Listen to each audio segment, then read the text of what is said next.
यह बात उन दिनों की है जब सुधीर गर्मियों की छुट्टियों में अपने गांव जाया करता था।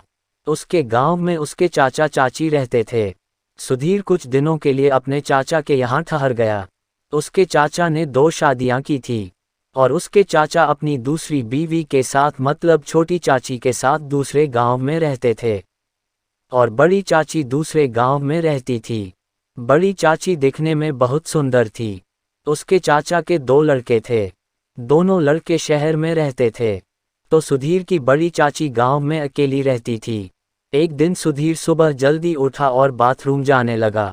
उस समय सुबह के 6 बज रहे होंगे और बाथरूम की लाइट ऑन थी। सुधीर बिना कुछ सोच अंदर घुस गया। तभी सुधीर ने सामने देखा कि उसकी चाची पहले से ही बाथरूम में मौजूद थी। सुधीर को चाची साफ साफ दिख गईं। वह बेसुध होकर देखता रह गया। फिर चुपके से वह बाहर आ गया। बस थोड़ी देर ही उसने चाची को देखा था और जब उसकी चाची बाहर निकलने लगी तो सुधीर ने अनजान बनते हुए बाथरूम का दरवाज़ा खोल दिया। चाची सुधीर को देखने लगी और वो चाची को। फिर सुधीर ने कहा मुझे बाथरूम जाना है। फिर उसकी चाची बाथरूम से चली गई। उस दिन सुधीर ने ठान लिया कि उसे अब चाची के साथ खेलना है। अगली सुबह चाय देते वक्त चाची के साड़ी का पल्लू गिर गया जिसे सुधीर देखता ही रह गया। तभी चाची ने कहा जल्दी से चाय खत्म करो, मैंने पानी गर्म कर दिया है, जल्दी से नहा लो। सुधीर ने मजाक में अपनी चाची से कह दिया कि मुझे नहला दो, बचपन में भी तो कभी कभी आप मुझे नहला देती थी। फिर उसकी चाची ने हाँ कर दी और सुधीर बहुत खुश हो गया। फिर सुधीर को उसकी चाची नहलाने लगी। पानी डालने से पहले ही सुधीर की चाची ने उससे कहा कि तुम तो पहले से ही गर्म होकर आए हो। सुधीर ने पूछा वह कैसे? इस पर उसकी चाची कुछ नहीं बोली और उसके पानी डालकर साबुन लगाने लगी। सुधीर ने अपनी चाची को सॉरी बोला। उसकी चाची ने कहा कोई बात नहीं बेटा, जवानी में यह सब होता है। इतना कहकर वह पैर धोने लगी। तभी अचानक से उसकी चाची ने अपना हाथ रोक दिया और सुधीर को देखने लगी। सुधीर ने भी कह दिया कि चाची मुझे भी आपको देखना है। चाची ने कहा क्या करना है देखकर?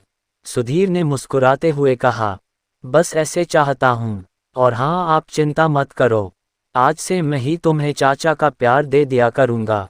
उसकी चाची ने कहा ठीक है, पर अभी नहीं बाद में।